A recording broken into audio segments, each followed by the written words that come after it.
vind dat belachelijk lang duurt eigenlijk. There are so many kind of cutters, and by the way, I have a video on how to cut nails.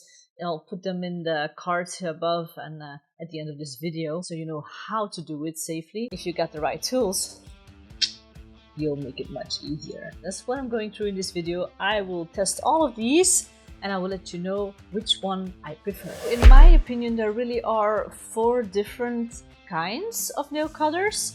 So there are the ones that I use daily. Those are these. They're very simple. So I have different sizes. I usually use this one for very small dogs. Then I have this one for the smaller dogs. It's new, I haven't used this one yet. Almost the same size as this one actually.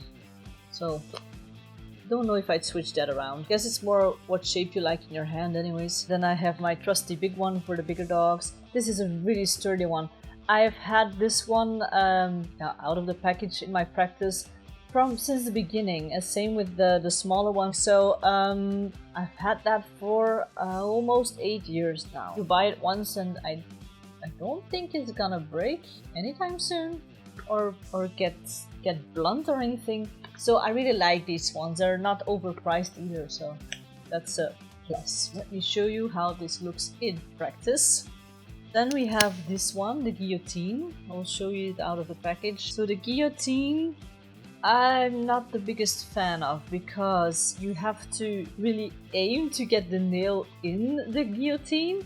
So that's very annoying, and I find it raffles the nails a bit. So yeah, it does cut well, but it raffles the nails a bit, and it's not the cleanest cut, I would say. Also, I feel like the most natural way to cut it is in a straight ahead position, while I would prefer to tilt it so you're not against the grain of the nail. The nails do go in a certain direction, and I feel like it's harder work to cut against this direction, and the dog prefer it too. I do feel less resistance from the dog when you cut with the grain instead of against the grain, so that's a good tip as well. Now I have that same one with a light on it, so I didn't open this one to try it because I felt like the guillotine is less my thing, as you saw in the video, so I would prefer to send it back anyways. Then you have this one. I was very curious about this one. As you can see in the footage here, it's a cutter like I'm used to, but it has a little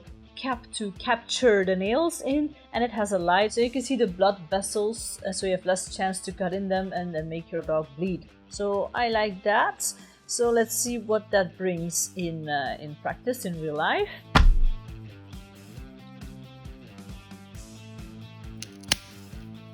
Then we have the nail grinder. I did see there were several positions on it. There are smaller holes for the very small dog and a bigger hole for bigger pets, and then you can just take the cap off for very fast grinding of the nail. Ik vind dat belachelijk lang duurt eigenlijk.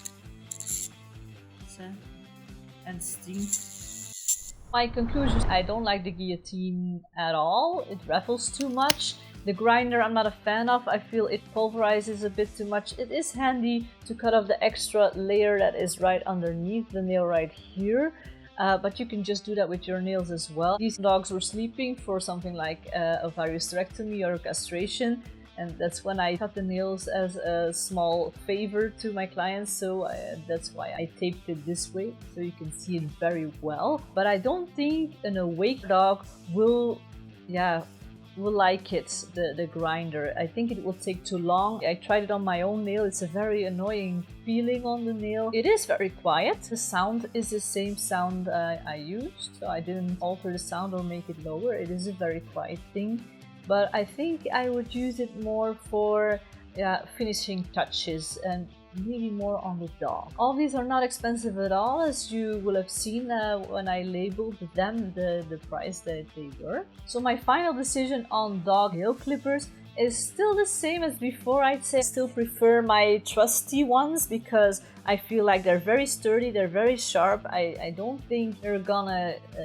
get ruined anytime soon for everyday use, and when you're very used to them, no problem at all. Maybe the one with the lights is a nice comfort, but I didn't necessarily see that well, not that much extra well, but that's maybe because I I am used to it, so I know what I need to see. I can see it without a light as well. The cap is, well, it's nice to capture the nails, but yeah, in everyday practice, it really doesn't really matter. We clean the table every time anyway, so it doesn't really matter for me, but it could matter for you at home. The small little grinder that's on here is not mechanical, it's just manual, and I didn't find any good use for it at all, especially on an awake dog. They will not let you do this for very long or not at all. So let me know which one you prefer in the comment section below. If you had any value from this video, give it a like, share it with your friends.